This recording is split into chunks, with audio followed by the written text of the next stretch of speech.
Ne pas perdre, ça ne se fait pas en faisant la guerre aux autres pour que eux perdent. Non.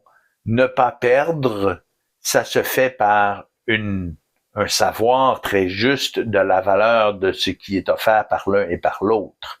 À ce moment-là, on peut transiger à la juste valeur de chaque chose et on ne perd pas. Mhm. Donc, le patron va nous dire, ah, mais ce week-end, tu vas travailler tout le week-end. Et là, on sait combien ça vaut et on sait que le patron ne paiera jamais ce que ça vaut. Mhm.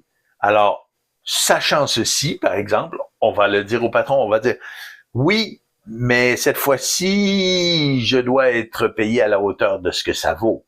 Et le fait que ceci soit assis sur une réalisation objectivement réelle de la valeur authentique de ce qui est transigé, par exemple, nous donne l'autorité de parler au patron de cette façon et le forcer à obéir, non pas parce qu'on tape dessus, ou qu'on l'engueule, ou qu'on lui parle d'une certaine façon sur un certain ton ou des techniques de manipulation du genre, mais bien parce que notre parole est assise sur la réalité objective. Et ceci, c'est extraordinairement puissant. Et cette reconnaissance-là de la valeur des choses fait partie de cette connexion à l'objectivement réel qui donne du pouvoir à notre psychisme.